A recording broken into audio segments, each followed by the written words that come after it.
Today's episode is sponsored by Public.com. That's where you can earn a 5.1% annual percentage yield with a high-yield cash account. And while we can't say for certain that's the highest interest rate out there, we can say that at the time of this recording, that's higher than Robinhood, higher than SoFi, Marcus, Wealthfront, higher rate than Betterment, Capital One, Ally, Barclays, a way higher rate than Bank of America and Chase, higher rate than Citi, Wells Fargo. I think you get the point here. If you want to start earning 5.1% APY on your cash, check out Public.com. This is a paid endorsement for public investing, 5.1% APY as of March 26, 2024, and is subject to change. Full disclosures and terms and conditions can be found in the podcast description. U.S. members only. This is Business Breakdowns. Business Breakdowns is a series of conversations with investors and operators diving deep into a single business. For each business, we explore its history, its business model, its competitive advantages, and what makes it tick. We believe every business has lessons and secrets that investors and operators can learn from, and we are here to bring them to you.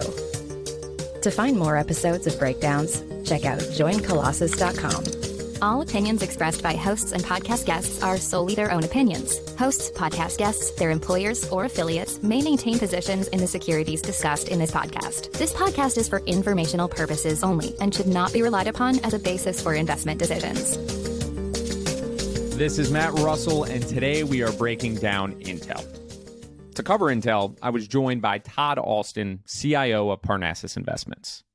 Todd started covering semiconductors in the mid-90s and has since lived through 8 cycles in the sector. So we made sure to cover the characteristics of how to separate secular changes from cyclical changes, which is all the more important considering Intel's history. We could have easily spent an hour covering that background of Intel, the backstory, but let's set the table with an overly simplistic storyline right here.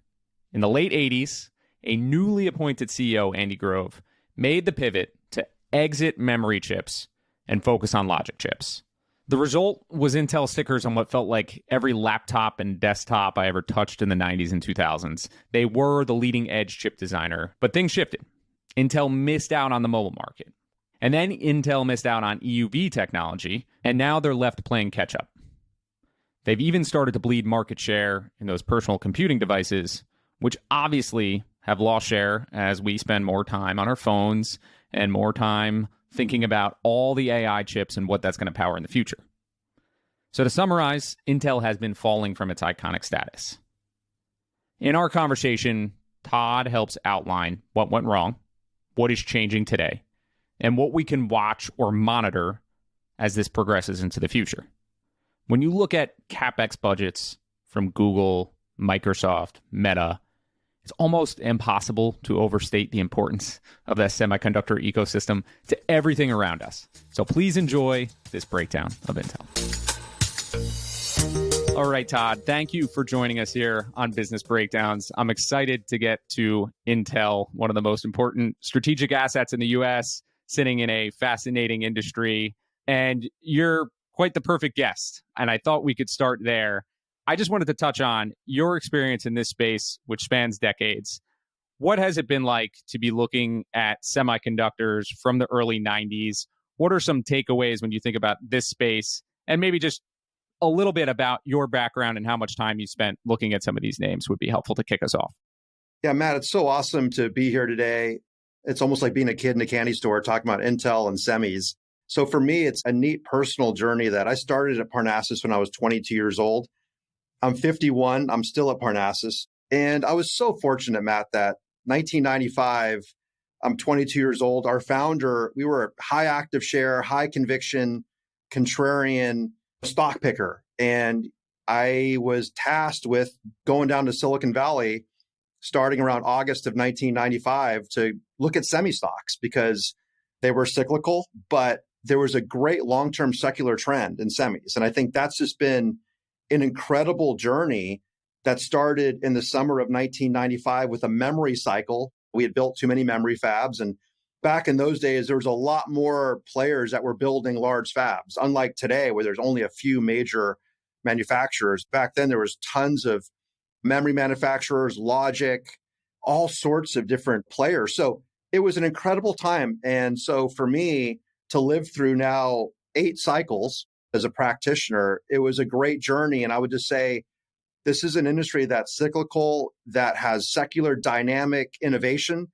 And when you overlay those two things, it's incredible opportunity that, in short, when you have cyclicality around a secular trend, it's an incredible place to invest when you can get that cyclical recovery and then a secular re-rate. Because bottoms, people always over extrapolate negatives. We'll get into why semis are cyclical, but it's that secular re-rate that happens with cyclical recovery that is the essence of return. Getting those things right can be quite an endeavor, and I'm blessed to have been through 8 cycles. Yes, maybe we can talk a little bit about that from an industry perspective. I came from a world where something like the trucking sector had a pretty traditional cyclical without any secular re-rate market, and it was going to trade somewhere around 15 times on a normalized basis, but that was it. Every cycle was more or less the same. As you mentioned here in semis, it looks very different. So can you bring us maybe up to speed on today's cycle, what that's like, how that's maybe different from whether you want to pick one previous cycle or multiple previous cycles, anything that differentiates what it looks like today versus the past when it comes to the cyclical and secular trends going on in semiconductors? That's a great place to start because so you go back in time, in brief, I lived through PC cycles, the dot-com bubble, which was an epic demand overshoot. And then going through the last decade and a half, we had the mobile, 3G, 4G, 5G. So you had mobile cycles, and then obviously cloud compute, data center build-outs, and now the AI boom. What's unique about this cycle is that AI seems to be such a mega cycle. In my career, we've had these major cycles, like I mentioned, but this one has such an amplitude to it because the amount of invest and the amount of exponential market demand growth is so large. And then the balance sheets of the investors, be it Google, Microsoft, Amazon, Meta, there's incredibly large balance sheets that are self-funding, unlike, say, the dot-com bubble where you were raising a lot of debt, you had unproven business models. And so that caused a super spike into a shorter cycle. I think this cycle, Matt, you've got almost unlimited balance sheets going after an unlimited exponential market with companies that can put cash flow, then scarcity around fab capacity. It really sets up for quite a cycle ahead that appears to be more durable, with more upside, more lasting than some of the cycles we've seen in the past. And let's introduce Intel here. It's a name that's been synonymous with semiconductors for a long time. I think the reputation, at least from an outsider's perspective, has waned or had its ups and downs at the very least. We'll get into a little bit of the history in terms of where they got to where they are today. Where do they sit today, just in terms of positioning, however you would frame them? And maybe if your perspective is going to be different from investors, it would also be interesting to hear what the consensus view of Intel is today. Yeah, so I think starting with the consensus view, I think it's incredibly negative. I mean, we can get into the history that they missed mobile. They fell behind TSMC, especially in that 10 nanometer node to 7 nanometers. They were late to adopt EUV.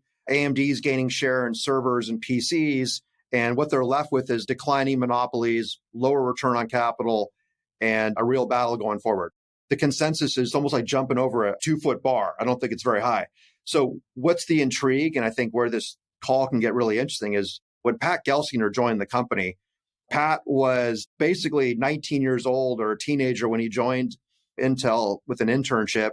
He was an Andy Grove protege. He was Intel's first CTO and really has the genetics of the old Intel, which is about process technology leadership, pushing the laws of physics, and delivering incredible value.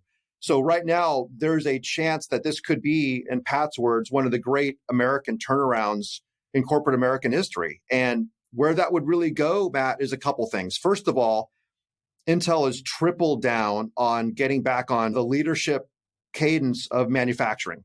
They fell behind TSMC. So point number one is they're going to go through 5 nodes in 4 years, which is really aggressive architecture adoption, where they just finished Intel 7.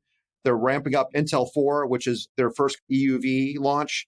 Intel 3, which is hitting the first half of 2024. That's really the second wave of their EUV. And you're going to hear terms Intel 20A, Intel 18A, which is really 4 waves in one that Pat's trying to pull off from a design architecture, which in short is not only the EUV launch, but it's also this term called gate-all-around technology, which is different ways of having 3-dimensional channels and more transistor gates. It's new ways to power devices from the bottom of the device up, which is power via, which is called backside power.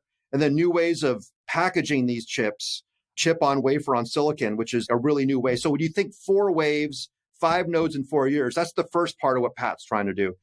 The second thing what Pat's doing is splitting the company in 2. One side's going to be the designs for CPUs that go into PCs and servers. That's the design side. Then he's splitting the foundry side, which is really the manufacturing we just talked about. So that's going to be key, not only to build some of Intel's parts, but also to build maybe a foundry of the world. And that's where the upside could be really enormous as they look to be an alternative to, say, Taiwan and Korea to manufacture. So that's something where 2024, 2025, with all the geopolitics, if they can regain device leadership and then become more customer-centric. You don't do all this without a whole EDA network and all the designs get ported in with customers. You can have the technology to build it, but then you have to have an ecosystem around it. Pat's doing all these at once, so it's a little bit of build the airplane and fly it at the same time. But I think he actually has the ingredients to potentially really pull this off. And as we started this, it's a 2-foot bar. So if he makes it, there's a chance that could Intel be one of the Magnificent 7 in 3 to 5 years? I'm not here to say that's a slam dunk, but that would be the roadmap of possibility. Let's just zero in on the 2-foot bar a little bit to understand what went wrong before it had to be corrected. I think you mentioned Andy Grove, well-known CEO, great books from the 90s. What happened to the DNA of Intel, or what were some of the missteps that resulted in that missing of mobile, missing the EUV technology in the early stages? What were the things that went wrong and resulted in this need for correction? Andy was a pure legend, CEO, in the glory days that I think market cap of Intel was around $4 billion when he joined, and it peaked at over $200 billion. So I think that speaks for itself. Those numbers are directionally many, many multiples. So he really set the stage through their x86 Pentium and just really building a monopoly on the PC market that ended up going into the server market with their CPUs and, of course, process technology leadership. So they had all the ace cards in their hand. And when you looked at the 2005 timeframe, they really had tremendous leadership and ultimately locked down even Apple to build the chips for the Apple laptops and et cetera. So they were riding on top of the world. And really, when the company started to hit that real rough patch is around that 10 nanometer timeframe in, let's just call it roughly 10 years ago, where you started to see them, they missed mobile on some real opportunities where they had chances to build some more parts for Apple that they could have done at some lower profit margins. But I think they were too PC centric. They weren't willing to dilute the cash cow, the gravy train. So they missed mobile. They missed an opportunity to get volume parts with Apple on iPhones. At the same time, then it came down to process technology. And unlike TSMC, who was early to adopt EUV and that 10 nanometer going to 7, they went into things like double patterning and immersion, different lithography that they tried to get more out of older technologies and didn't really adopt EUV. So slowly what started to happen was 2 things. Number one is they fell behind on process technology at 10 nanometer going to 7. But that had a compounding effect because AMD was then porting designs to TSMC with a more advanced process technology. At the same time, Intel's a double bet on we're going to design it here and build it here. So if you make a small error on designing it in terms of leveraging your architecture, at the same time, you can't build it as effectively. You have a cost disadvantage. And so that's really the essence of what happened at 10 nanometer going to 7. So they essentially had close to, you don't want to call it 100%, but 90% share in servers and PCs. Now that's dropped to 80% share in PCs and say 70 in servers. And that is going to erode here a bit more into 2024 until some new products come out. Then at the same time, they missed, obviously, with NVIDIA on the AI part, which ironically was GPUs were something Pat was working on years ago. We can get into that more in detail when he left Intel in 2009. But they really missed out not only on mobile, then missed out on some of the AI wave. So too PC-centric. They missed EUV. They fumbled 10 nanometer. And then they were just poor capital allocators. They spent $15 billion buying Altera. $15 billion on Mobileye. They spent $8 or $9 billion on McAfee years ago. So they were just churning in capital in some of the wrong places. So all that led up to where we are today, which is declining moat, gross margins down 17% from the peak, R&D spending up 7.5% of sales, operating margins going from 30% to 7%. So you can see the wreckage now is running through the P&L. When you start to institute rebuilding or rebranding or taking back what you once had, the effort that goes into that, I think you laid out a lot of what they're trying to do in terms of strategy, and there's a lot going on there. I'm just curious, as an outsider or someone who's even inside the industry, what do you think about as the milestones to be measuring? And maybe we could just use something as simple as chip adoption, whether it's in mobile, PC, or with something related to AI. Are these big announcements that get made where contracts are won? Are there other interim steps that happen just in terms of you tracking something in terms of on the way down, knowing that things were going poorly, and then on the way back up, knowing that things are moving in the right direction? What are the signposts that you could be looking at just to understand what's happening there? Here's what I'm looking for, and there's a lot, but let me just boil it down to a couple. Number one here is 5 nodes, 4 years. How are we doing on that with the announcement? So we talk about Intel 4, Intel 3. You're going to hear products like Granite Rapids and Sierra Forest getting out second-gen EUV products and getting them out, launching, and trying to stem that share loss to AMD. That's point number one, really important. Point number two is going to be their Intel Foundry solutions and the business model there. They've talked about down payments of potential large customers or customers that are, hey, we want Intel to build a product on their 18A architecture. So look for either more customer deposits or customer announcements for Intel Foundry solutions. Point number three is getting back in the game with NVIDIA. And we can get into the H100, H200, and AMD's products. But really, you're going to hear about Gaudi and their GPU. And really, it's going to be Gaudi 3 GPU launching later this year. And you're starting to see some spec outs like Databricks, who's an interesting software company's put out some interesting specs on how Gaudi 2 is showing some progress on AI. And let's see how that works out. But it's one thing to talk about specs. It's another thing to deploy it. We got to see big orders. So let's see what happens with Gaudi 3. Beyond that, we're going to have a really interesting question. As we ramp training models, you definitely train a model. You have to use a GPU, like 100 million, 200 million parameter model. You got to use a GPU.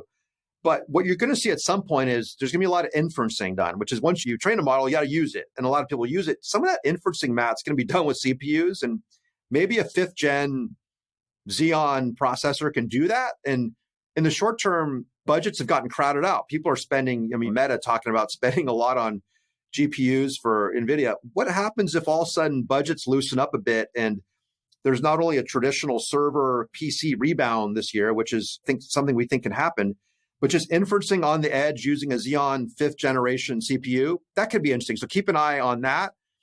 And then finally, just keep an eye on what Pat's doing on the EDA side. He added a board member named Lip-Bu Tan. He was the former CEO of Cadence Design Systems. EDA is electronic design automation. It is like the Microsoft of designing chips. And Synopsys and Cadence are the two big EDA players. But building an ecosystem is so important to put it in a foundry. You need to have it batched through an ecosystem with all the software compatibility. And Intel's got to do a good job on that. So look for EDA announcements where they're forging better relationships on that. So that's what we need to see to really have the stock and the business work. We did a fun business breakdown on Cadence Designs, and it's so interesting to see how the ecosystem has its niche players that are so important to the value chain. If I take what you referenced there and just think about the profit pools that exist inside the business today, I imagine that CPUs is still a big piece of this, but what do those profit pools look like? And do you have a rough sense of where they can be, let's say 5-10 years down the line, just to understand the importance of each of those categories? Obviously, the outcomes are unknown, but in your own mind, what the potential is there and what's going to be the biggest driver within the business? Obviously, disclaimer, forward-looking statements, and that means humility. That's the first thing in bold font. But here's why we're talking about this today. And the stock's $47, $48, high 40s. When you think about their business, they were doing $78 billion in revenue at the peak, operating margin above 30%. And the business model cratered, as we talked about. Sales hitting roughly $54 billion this year, operating margin 7.5%.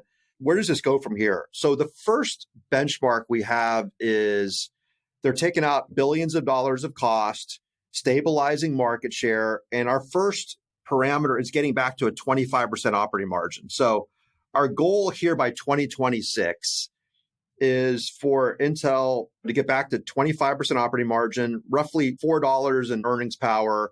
You put an 18, 19 multiple on that, stocks mid-70s or so. And so the drivers there would be stabilizing server and PC market share, taking billions of dollars of cost out of the model, and stabilizing the business. That's point number two. Long term, I'm going to have two parts of what the dream scenario is here. The first thing is within 3 years, could they get their GPU business? We talked about Gaudi 2, Gaudi 3. These are GPUs to say $2 to $3 billion a year in revenue. Right now, they talk about having a visibility into $1 billion plus of revenue, getting those invoicing people, getting those GPUs in closets, invoicing them and ramping that to say $3 billion. At the same time, Intel Foundry Solutions, could that be $3 billion in 3 years? We've talked about down payments and deposits. So 18A ramps in 2025, getting that to $3 billion. Now you've layered on $6 billion. And then you start to think about what could these businesses be by the end of the decade? Could Intel Foundry Solutions be 10 billion plus? I mean, that's kind of where you're really into it. And when they look at that, what they're thinking about is 15 to 20% drop down free cash flow yield on that revenue. And then ultimately the long-term goal with David Zinsser is 60% gross margin, 40% operating margin. So you start looking at getting revenues past 75 billion. Could they, knock on wood, be on their way to 100 billion by the end of the decade? These are just hypotheticals, but your hypotheticals would be a double-digit billion-dollar foundry business, a GPU business. I mean, you see the numbers NVIDIA is doing already. I mean, gaining 3 billion of GPU revenue is like a drop in the bucket. So you can start to make numbers bigger. If the AI accelerator market, Lisa Su talked about 400 billion in 2027. I'm not here to say that's the number. Could it be half, 200 billion? Yeah. Could it be more than that? Maybe. But you start to look at the size of these markets. If Intel has any success at all in GPUs, could that be 10 billion plus, Foundry 10 billion plus? And then long term, as you build this up, could PCs grow low, mid-single digits? And the basic server, we can get into the puts and takes of ARM and CPUs and servers, but could that grow a bit? You can start to build up pretty good profit picture there on that. That's well worth $200 billion market cap when NVIDIA is at 1.5 trillion. I'm giving you a roadmap here. We can get into more detail where you want to take this conversation, but those can be pretty good upside numbers from Intel's $200 billion investment. Feels like a ground floor valuation if this all works. It sets the table really nicely in terms of the discussion.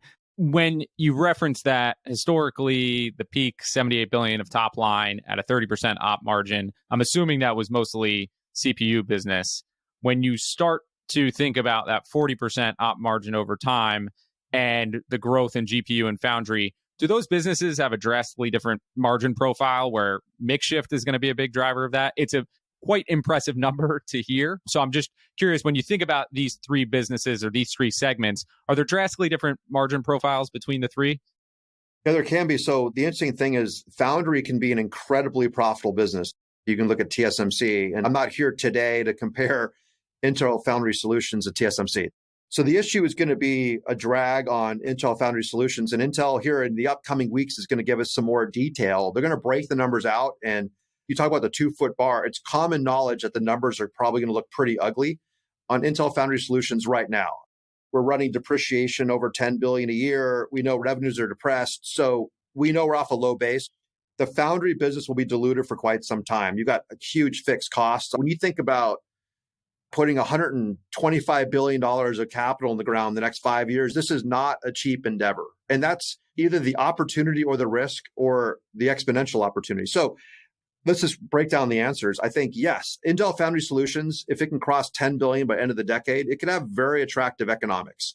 Let's just call it 20% returns on capital, potentially. I mean, the company's talked about that, at least in some analyst day slides. We'll see what they update.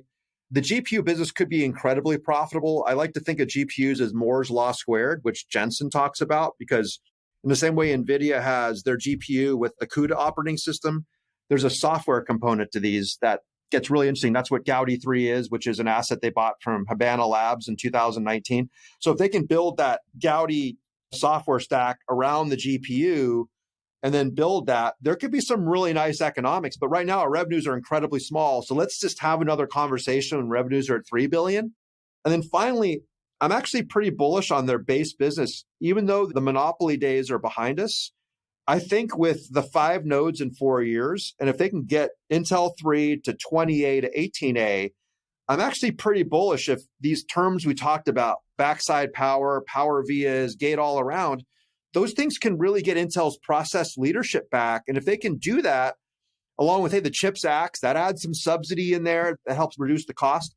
If they can stabilize share versus AMD, I'm bullish on that business getting back to some pretty good margins. So net, I think you've got some drivers that can make this a pretty profitable business. But the issue is we got 2 major areas we're investing in, and those are going to be dilutive for a while.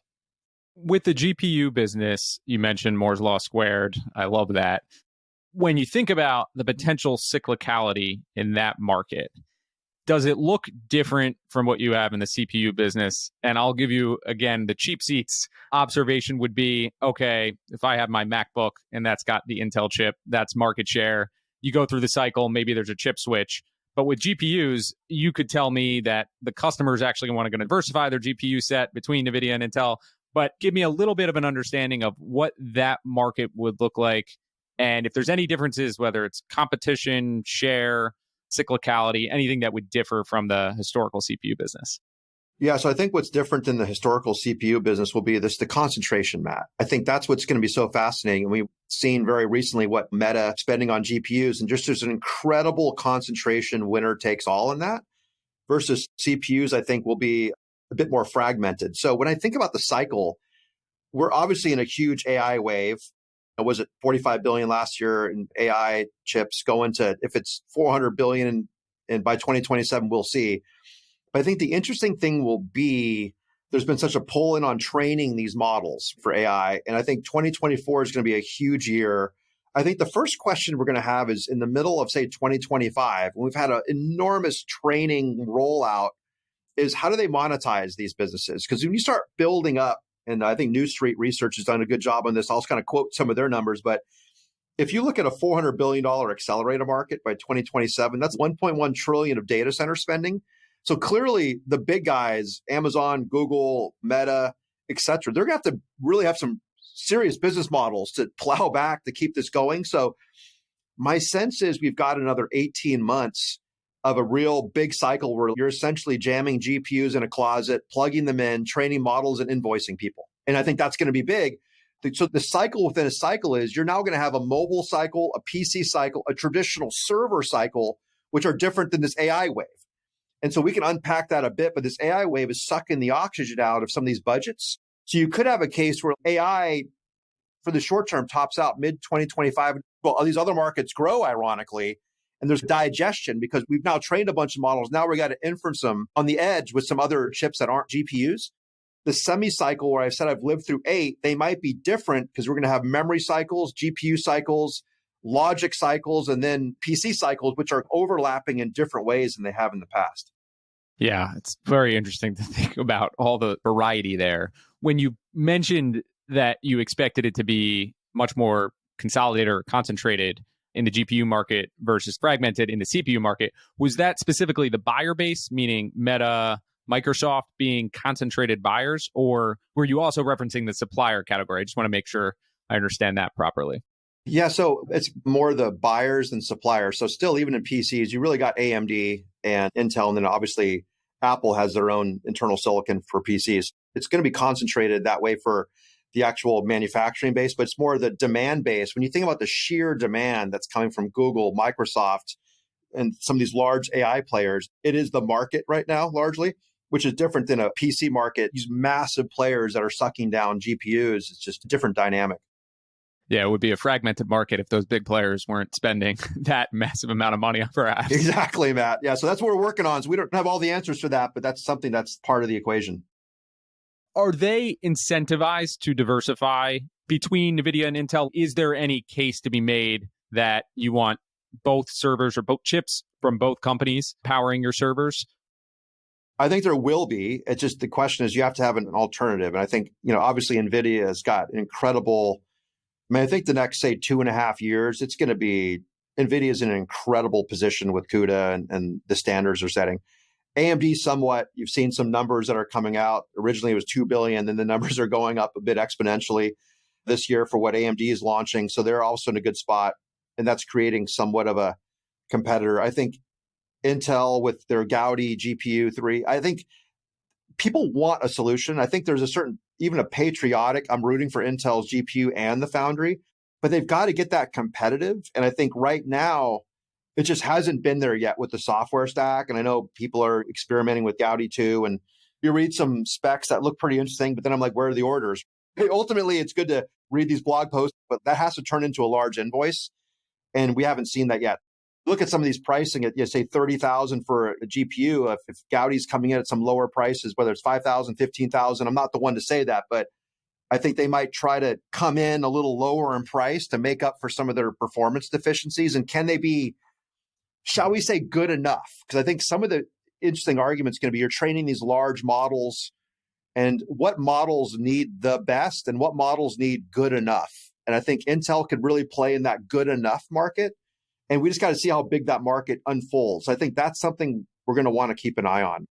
And will some of those big players like Google, Microsoft, I'll use again, Meta, have good enough models that they're building inside those businesses, or are these separate players in the industry? And I guess where I'm going with this is how much of Intel's potential growth in the GPU space will be shared customers with NVIDIA versus owning customers themselves alone.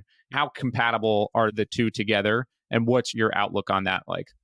Matt, if they start owning customers, that's when you pop the champagne corks. It's about getting a small slice right now. I think it's about getting good enough. It's getting in the lab at some of these large players. And we just have to see how this unfolds with them getting down the process manufacturing curve, building some tiles at TSMC, Gaudi 3 with some of the software compatibility. It's going to be all the above. And can we get a $3 billion slice out of a $100 billion market and then taking it from there? So this is going to be quarter by quarter smaller until proven otherwise. So I'm not of the illusion we're necessarily even in that bake-off at the moment. But if we end up even getting in that room in that finals presentation, that's when it gets pretty exciting. But we'll have to see. This is something that 12, 18 months, we're going to know by the end of 2025 if this is going to happen or not, would be my sense. It's going to crawl before you walk, before you run. And we're still crawling with it, to be honest, Matt. But I think there's a chance these guys at least crawl to walk. And that's the key by 2025. And again, getting to $3 billion and then beyond. At the current valuation, at $200 billion, you're just not paying for that right now. So that's where the investment gets really intriguing. That perfectly answers the question. And I guess to flip the conversation back to CPUs, the legacy business, that lost share over time, was that coming from smaller competitors basically taking those slivers of the pie themselves and eating it away from Intel? Where do they gain back share or grow that business in the future? Is it taking it back from those that gained ground on them, or is there something else that's driving that segment, that base business, back in the right direction? Yeah, some unfortunately has been lost and probably isn't coming back, like the Apple business. That was something that was in the equation through 2020. That's unfortunate. I feel like the next big driver for them is not only getting down these process nodes we've talked about, Meteor Lake coming out here in December, and just getting better performance, but it's going to be, we'll see what the AI-enabled PC. I think that's going to be a really big channeling what Pat Gelsinger's talking about. He's the most informed on this, but really bringing out some of these next-gen CPUs that are very enabled for the AI PC. At the same time, maybe that market comes back. I mean, the PC market was over 300 million units. It went back down here. Let's just call it ballpark 250 million units. We rolled off the pandemic, and we're looking for consensus, maybe 8% growth this year. And can we get back to a $300 million unit market with the AI-enabled PC? I think that's going to be really interesting to see how this evolves. If Intel can really pull off some of these things they're working on, say backside power, where they get better power efficiency, better performance per square inch of silicon, that would be battery life, performance, speed, latency, AI. All these things come together that I don't think it's one customer, they carve it all back. But the first thing is let's stabilize the share in the second half of the year. 2025 with the AI-enabled PC getting down these process technologies, backside power, power vias, gate all around. If we can get our processors in a better position with AMD, I think it's stabilizing. And then there could be some chance for share gain in that 2025 standpoint, knock on wood. But it's not just one customer. It's going to be classic account by account and proof points. I think the key thing here for the stock is, can they stabilize the share? Then we can start underwriting to the base business. And that's the first stage we're looking for. How long has that decline gone on for? And have there been any signposts that you are seeing a bottoming out or stabilization? Yeah. So really, when you start looking at 2000, going back to even 16 is when things started. It's hard to pinpoint a date, but just starting to fall behind on these things. And it's been a real slide. And I think last year was just really tough. I mean, you start looking at the share trends. Last year was super tough for them and losing share. And I think you look at the first half of this year, it's still going to be a little bit tough, but getting Intel 3 out is just going to be really, really big for them. And again, Intel 3 is really the second gen EUV in the silicon, in the fab, out to customers, getting specs. So really, that's what we have to see. And so first half of this year, I think they'll see some cyclicality that's actually more positive for Intel. They start descending at a slower, and I think that's the first half of 2024. And then we'll see in the second half of 2024 to 2025. So this has been going on for a while. Momentum is tough to turn around. And I think when you've had customers now betting on process technology and technology windows, these are not easy. That's what makes semis so interesting versus software. You can send out a patch. Things get problems all the time on software. You have a mask and EUV. This isn't something you go in and a couple of guys in bunny suits with propeller heads fix it. It takes 6 months, a year. These are setbacks. And that's why we're having this conversation. But my confidence is increasing that Pat can pull this off. He's getting talent. He's getting better people on the board. And we're just seeing things that are making us more optimistic about what's going on at the fabs. And thinking about the CPU cycles, just more so the demand equation, you referenced there potentially in the future having AI-powered CPU or laptops, computers, whatever systems that you might be using. What is the general trend line in terms of demand? Is it some type of GDP plus? Is it fairly obvious where the growth is coming from on the demand side? And then the second part of the question is there a strong case for a large replacement cycle once the server side of the equation comes in? Do I need to have a more high-powered device to be interacting with servers doing anything AI related? So again, we're delving in the future, so humility here. But I would say, if you look at Intel, we're going to see a catch up this year. I mean, if PC unit volumes are up 8 this year, we think they'll be up again in 2025. And that's really, to start with the pandemic distortions. I mean, we saw enormous growth. We went way over 300 million in PC shipped. There's a lot of PCs, and we're down at, say, 250 million last year. So we rolled off pretty hard. I think we're going to see a couple years of a catch up coming from the pandemic, refresh, some AI capability. Maybe we get north of 300 million again on PCs. So that's a nice little recovery. After that, I think your expectations need to be like low single digits for unit volume. Can they get a little bit of pricing? Possible. So I think in the most bullish case, could their TAM grow 5 to 7%, maybe 7, 8? That's possible. I would say let's not get into double digit territory on PCs at all. But I think mid-single digits with some volume and price is possible, especially if the AI PC works. So for us, we had their business in 2023 bottoming out at 29 billion for client, roughly, call this ballpark here, and then recovering 34 billion by 2026. We're seeing some nice recovery there. Could be bigger than that, but that's just conservative. Obviously, data center is going to help drive that too. It's putting CPUs back in the equation. The CPU business, I think we had somewhere 15.7, call it revenues in 2023, 23.4 billion by 2026. So definitely some more growth on the data center side with CPUs, and then obviously layering in that 25% operating margin there, you start to see some juicier profits coming back. I think the CPU side could be interesting with a little higher growth if they can get back to seeing inferencing with CPUs. So we'll see how much of these ultimate workloads. Clearly, we're going to train models with GPUs. And Intel hopefully does some of that with their Gaudi line. But I think it's the CPU, it's going to the edge, AI to the edge. And can that market get back to some decent mid-high single-digit growth? Again, I want to be cautious here. We'll have to see how this works out, because right now there's a lot of distortions. Matt, when budgets are getting pulled away, that I only have a certain budget. I got to buy a GPU, so I'm crowding out other things. So there's a lot of distortion that, first of all, I think some of that can come back this year for CPUs, but long term, could we see their markets grow 7-8%? That would set up well for Intel. Variety of cycles is impacting the variety of cycles, which is quite interesting, moving things around and thinking about the demand side. You've mentioned Gaudi a few times and the software component. I do want to make sure I understand that. And again, we'll assume it might not be much, but it sounds like there's a really interesting development with that when it comes to some type of software added into the equation. So is there anything unique from an economic perspective? And can you just share exactly what's going on there in terms of what it allows you to monitor or what type of dashboard you're seeing on the other side of that software? Well, really what it comes down to is training a model. And I think all of us are becoming practitioners in this, and being a traditional semi, this isn't just DRAM and NAND chips and logic, and this is a different type of a cycle. There's a different overlay here for sure. So I just want to tread where we all are working on our expertise, but how I'm framing this and how we're framing it internally is clearly there's got Moore's law of training.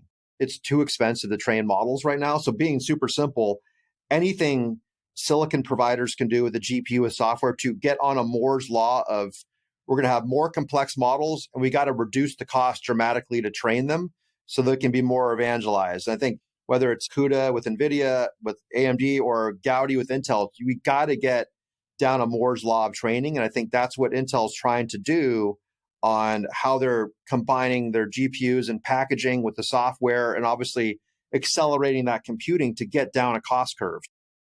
You touched on Intel being a bit of a patriotic play.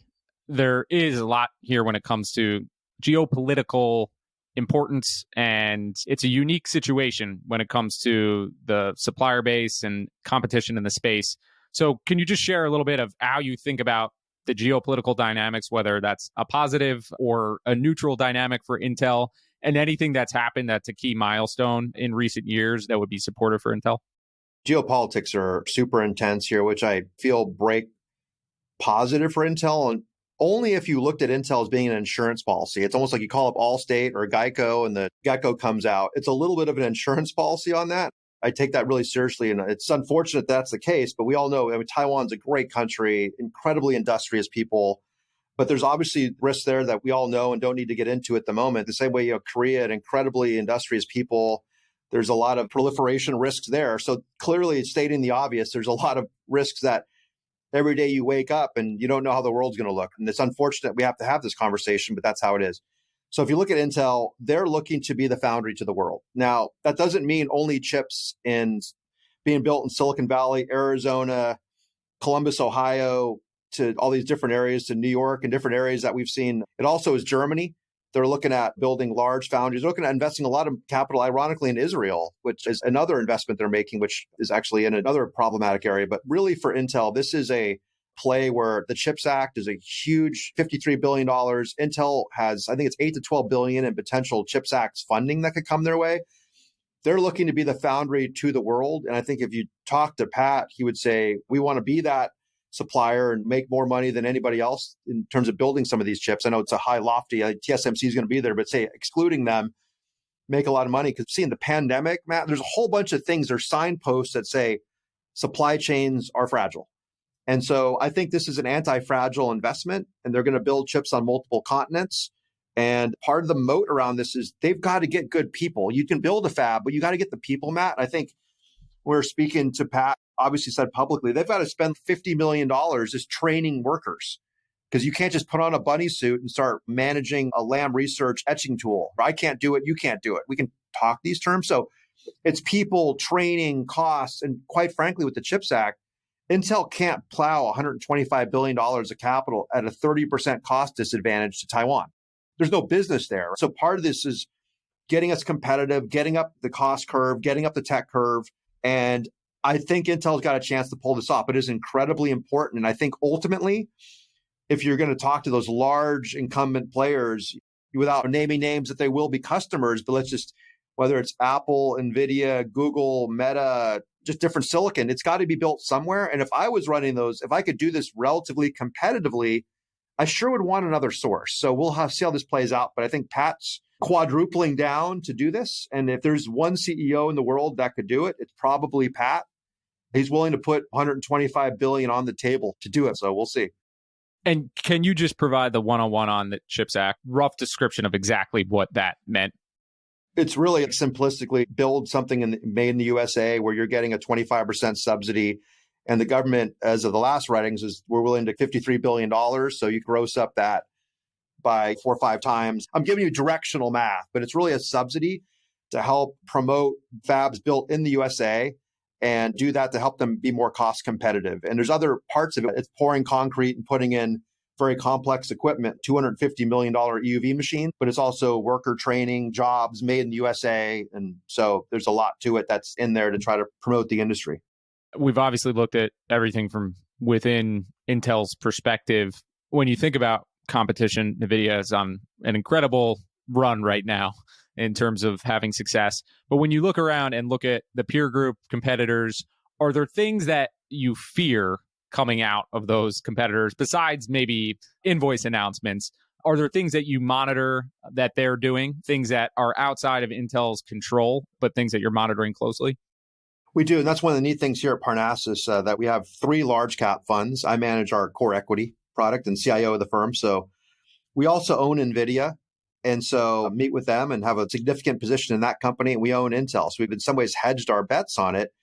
And we've owned NVIDIA since 2018 and remain positive on it. We also own AMD in our large cap growth fund. So we own those assets. And there's a lot of scenarios, Matt, that all 3 of these stocks win. If you talk about a $500 billion and change semi industry going to well over $1 trillion by the end of the decade, there's going to be a lot of silicon and we need a lot of people to build it. So I think that's going to be positive. Now, for Intel, really the bet around to us is it's process technology leadership, because that's where they're loading the fixed cost. So really it's about, I can't overstate this enough. It's Intel 3, Intel 20A, Intel 18A, and getting that. Because as far as Intel as an investment, if they pull that off, maintain share in CPUs for server PCs, and get even drops of foundry GPUs, we're okay. But it's like if something slips on the process technology, when I said 125 billion in 5 years, if that doesn't work, we have a big problem. Whether NVIDIA or AMD announce H200, other great products, there's a lot of downside risk there. So that's really the point. And of course, I'm looking at NVIDIA and AMD, and I'm also looking at the overall investment. It's one thing to look at these companies, but what are the capital spending numbers coming out of Meta, Google, Microsoft, Amazon? I want to know that the market's growing, because as long as that's growing in investment, and all of a sudden we didn't wake up 9 months from now and say, gosh, we trained a bunch of models and we're not making any money. That's ironically the biggest problem. How are we monetizing? And some of that's even to come from companies like Intuit, who are doing QuickBooks and different ways to monetize with AI assist. So it's John Deere with GPUs for precision agriculture. So we want to see this broaden out, that AI becomes bigger, not just in the big players, but it broadens out for other players that are investing in it. And just to take it a step further and zoom out a bit more on the same ecosystem, how would you take those names which you mentioned, owning both NVIDIA and Intel, and compare them to the niche players in the ecosystem like a Cadence or an Integris? Do you think from a perspective of the market growing and what you were just referencing there, would you have any differentiation between those two categories of businesses, where the niche players versus the big behemoths in the market? I would say all those companies are very well advantaged. Now, the question is, do we have an AI peak in investment? And is that the peak in 2025 is the debate? Whereas for Cadence and Synopsys, you're just invoicing people, raising prices, bringing out new products. There's not as much of a cycle there. So that's one of the key things on those companies. You're not playing as much of a semi-cycle on Cadence and Synopsys. They're going to grow pretty much regardless. Intel is going to be the tip of the spear on the CPU, PC, server cycle, NVIDIA on the AI cycle, and AMD. So I think the opportunity is highest on Intel 1, NVIDIA and AMD 2, and then Cadence Synopsys 3 on underwriting. But I think if you wanted to buy them, joke internally, go to Maui and drink beers for 7 years, and you're probably going to do okay. There's going to be some cycles in between. So that's how I would think about it. You've laid out the story, the opportunity, both from, I think, the actual business perspective and then the low expectations perspective, two unique things combining together. Is there anything else that we haven't talked about that you would point to just in terms of being an opportunity for Intel or part of the bull thesis for Intel? Yeah, thanks. There's so much here to go in granular. Let me just say some things in detail is that, first of all, they do own a big chunk of Mobileye. Mobileye is an ADAS, and they own roughly over 80% of that. On paper, it's a $25, $30 billion cap company that I know internally they're really bullish on, and we'll see what happens to autonomous driving and growth in China and the whole EV area, but that's a call option. I don't think you're really paying a lot for that. It's embedded in the valuation, but we'll see. That could be potentially really interesting. Could that be worth multiples? Possible. Not here to say that it is, but that's a possibility. They also have their programmable solutions business, which is the old Altera. They paid roughly $15 billion for that several years ago. It's nested. These are FPGAs and programmable logic devices, field programmable gate arrays. Pretty good business that's been somewhat mismanaged over the last several years, that they're looking to bring in some outside capital, and that could be potentially spun out. And FPGAs are great business. Could that be a double-digit billions opportunity to create value? Possible. They also have a really interesting mask writing business. So when you think about EUVs and ASML, there's also drawing the masks. And they brought in some outside capital. I believe it was at a $4 billion valuation. They sold 20%. That could be potentially enormous. That's going to be very valuable, because when you're taking 193 nanometers of light, shrinking it to 13.5 nanometers, and writing masks, they actually have some pretty interesting internal technology. They could spin that out. That I don't want to put multiples on that doesn't pass the laugh test, but there's some scenarios that's a very valuable business, that it's worth a lot more than $4 billion, that actually is meaningful to Intel. So you have an internal mask writing business that could be spun out. You have programmable solutions business that's going to be potentially monetized. You got Mobileye on top of that. And so those are other things that we didn't even talk about that they could be value drivers. We'll have to wait and see. And then finally, just as vehicles go electric and EVs, there's going to be a lot of tremendous silicon opportunities in cars. Some of that will be Mobileye. Some might be in traditional Intel. So we'll see. But there's other lottery tickets that make this bar go from 5 feet to 4 feet to 3 feet to 2 feet. My own commentary to add here would be, we often talk about those things from time to time on this show, and potential lottery tickets that feel like extreme stretches. I think the case that you just mentioned, you provided things that would be way closer to being in the money, or in the case of Mobileye, it's already in the money. It's just a matter of the upside potential. So certainly a lot of options, whether we call them lottery tickets, whatever it is, different assets that could provide serious value in the future. And that's really interesting to come this late into a conversation. It is. I'll say one thing just for our process and for your listeners, making it super simple. This is really hard to do, this stuff. And how many people in the world can do it? And it's really hard to do. And what's the value of solving the problem? So all these are hard to do, not that many people doing it, value of solving it high. And then you look at the incumbency, and I think that's where you can start to put some tangible paths that there could be significant drivers in the last 3 to 4 minutes of this conversation that I would encourage people to dig in on those areas, because those could surprise. Yeah, I mean, we covered ASML, and when I think back to that business and what it was for the long time, and this money was going into it, they were doing hard things, but it manifested into something that I don't think a lot of people could have imagined at the time that it was taking place. And your description of that mass business and what they're doing there, and the long list of very complicated things that they're doing, there might be solutions that we're not even aware of in the future. Flipping the script a little bit into the risk category, execution just being an obvious one, and I think you've referenced that a few times. But are there other things that stand out, or things that you're watching closely that you would fear keep you up at night when it comes to Intel? Yeah, I would say a couple things. First of all is Intel, we talked about their history, and that could be a whole other podcast, which we won't do at the moment. All the great things that this company's been, but they really lost being customer-centric. And I think with their whole foundry solutions, they've got to really get that EDA ecosystem and become more customer-centric. That's number one. Can you elaborate on that a little bit? It's one of those things you hear a lot of businesses talk about, but what does that look like for the foundry business? Yeah, so Intel's used to building their own designs. And so when you go fabless, let's just hypothetically say all of a sudden large company X is going to build chips and they want to use Intel. It takes a lot to port those designs and all the EDA standards and software to a very idiosyncratic design process into a fab. There's a lot of ground that covers between taking a design to taping out silicon in a fab. And I think that whole EDA design automation network is complicated. It takes a lot of very, very granular and tangible plugging in systems that you have to have an incredibly customer-centric mindset. And I think that's where Lip Bhutan joining the board, who is the former CEO and chairman of Cadence, recently, I was back in, I think, November, stepped up and bought some more stock. That's some validation that someone who knows how this works is on the board helping to shepherd this a bit. And he's gotten a bit more involved in some of the filings about some more RSUs and helping bid on Foundry. That's what it takes. It's really hard to do this. If it was easy, you could just build a fab and port designs in. So it's porting very specific designs that are bending the laws of physics, where the ramp, taping out, the cost, the defects, the yield, it is super hard. So that's just the risk that we're taking. And then I would also say a couple things like AMD just continues to crush it. They can't stabilize share in CPUs and servers. And then finally, we have a hard landing on the economy. We didn't talk about this, but macro does matter for semis. If we have a hard landing on the economy and you don't get a corporate refresh for PCs, and some of the Mag 7 players who are investing a lot just pump the brakes a bit on investing, that could be tough. I mean, the current semi cycle looks pretty good. A lot of these upturns, and we could get into that later, but a lot of the upturns in the last decade have been at least 2.5 years.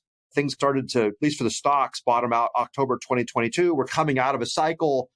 It feels constructive for semis 2024 into 2025, but at some point we overbuild. We could have an economic event, interest rates, inflation, geopolitics, wars. So all those things, the backdrop is constructive now in the cycle for a while here, but that could be a risk too. So again, I want to be thoughtful, pragmatic, don't live in fear.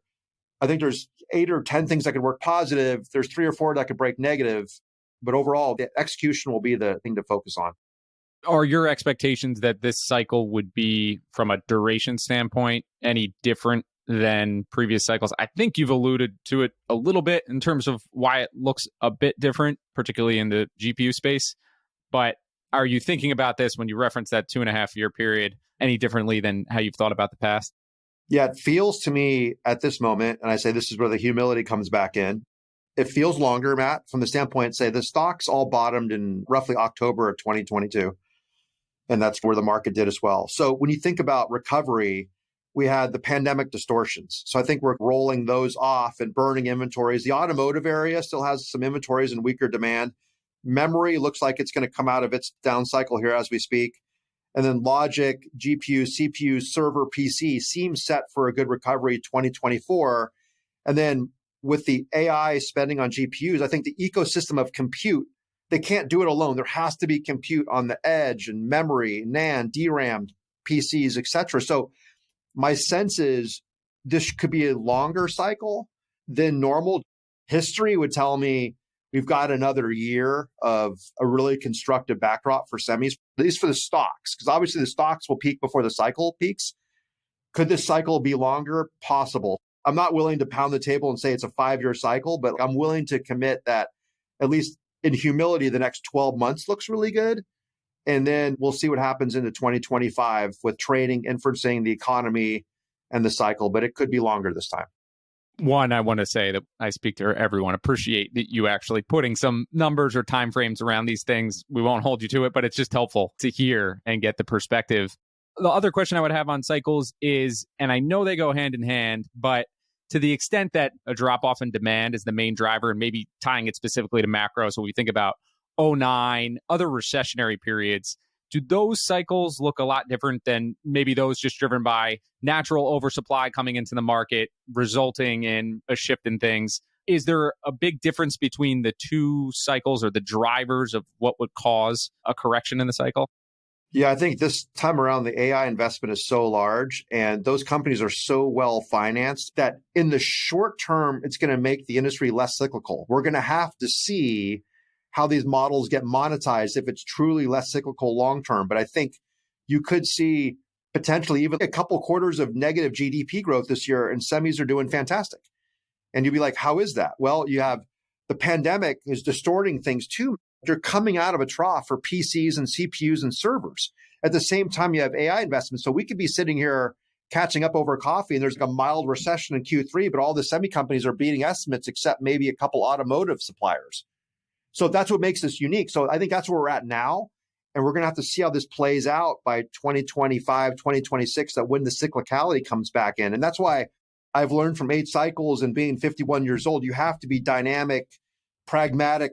You got to learn. If you don't have a growth mindset and learning, all these cycles are a little different, and trying to kind of a youthful thought that each cycle is going to be different is really important. And this one's going to be different than the past. And I think that's where the deep pockets of those big investors make this cycle different than what we've seen the previous 7 cycles I've lived through.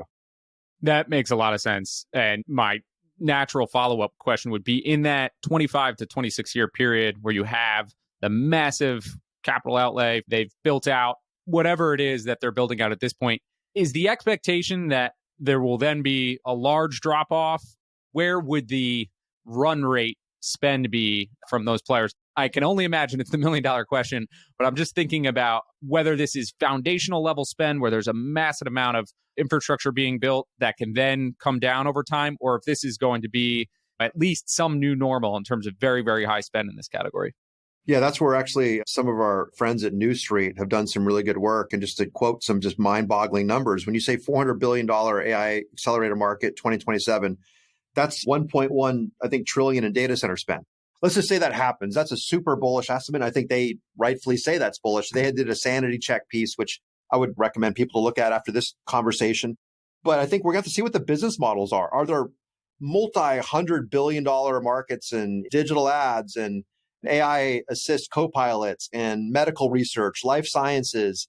Like I mentioned, even John Deere, precision agriculture, Intuit doing AI for QuickBooks, where like, hey, I operate 10 car washes and I can use AI to drive my business model to reduce the amount of towels we're using at the car wash and drop down 100 grand. There's going to have to be a lot of business models that kick in. So I think at some point, it's highly likely we're going to have a peak cycle where we have this gold rush investment. I feel really good about 2024.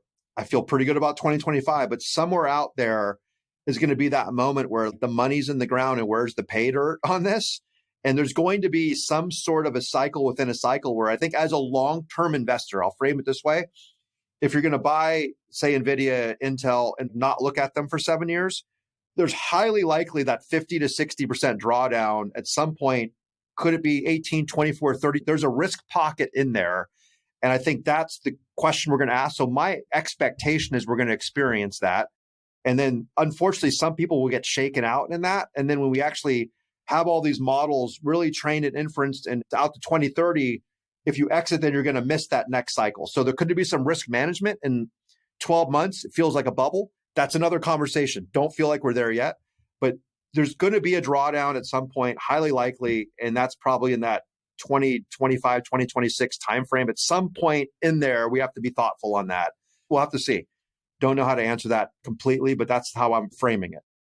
I love the nuance there. And it's what I was hoping when I looked at your history in the cyclical space and just that next level understanding of how these things can ebb and flow. And even if you have a long-term outlook, you could understand of what happens in shorter term periods. So this entire conversation has been excellent. Diving into Intel, also on the space.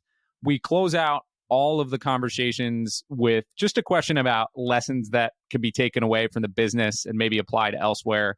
So when you think about Intel, your experience looking at the name, your history with the name, what would be the standout lesson from Intel that you would think about in terms of looking for pattern recognition or matching across other investment opportunities? Yeah, 2 things. I'll talk about Intel and quickly the cycle on Intel. The first thing is that semi turnarounds take a long time. And that's the opportunity and the risk. And so when Pat joined the company in February of 2021, he said this is a 5-year turnaround. And that's just not what Wall Street wants to hear. And so I think the key thing there was these things take longer than expected. And even as we wait for Intel 4, we wait for 18A, 20A, Gaudi 3, we're going to have to be patient. And I've learned in semi turnarounds, especially on the device manufacturing side, you got to be patient. But over time, usually patience will be rewarded if you stay focused on the signposts that we talked about. So semi turnarounds take a long time. And number 2 is in semi cycles, we all think we missed it. And it's classic to say, hey, the stock went up 20, 30%. I missed it. You probably didn't miss it in semis because these cycles can go on for several years and some of these stocks can go up a lot. And I think we all think we missed it and you didn't.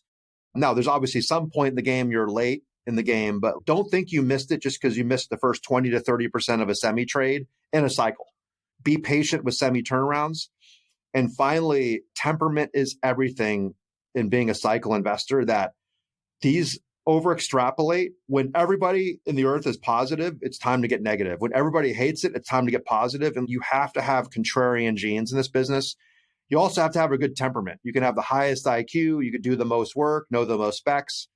If you can't handle the stress of it, that's what's tough. So stay chill, have a hobby outside of investing, go for a run, read books, do something outside of it, but just temperament, because investors will over extrapolate semis. And that's where the opportunity is great to be contrarian. And that's where I think Intel is a contrarian investment in front of an exponential trend that, again, as we started the conversation, cyclical recovery, secular re-rate. And that's what your mentality's got to be. And also around peaks, which I don't think we're at, but that's the key thing to stay focused on. So lots of learnings. And it's also a whole lot of fun because you get to learn about the future. And these things are just hard to do. When you talk about putting 60 miles of wires on something the size of your fingernail, it's just cool to talk about. So part of it's like enjoy the ride. And that's what makes it fun too. So it's been fun talking about it, Matt. It has, yeah, equally from my side, and I think from the audience side as well. Thank you very much, Todd. I appreciate you joining us and sharing the knowledge. Great. Look forward to seeing how this all plays out. To find more episodes of breakdowns ranging from Costco to Visa to Moderna, or to sign up for our weekly summary, check out joincolossus.com. That's JoinColossus.com.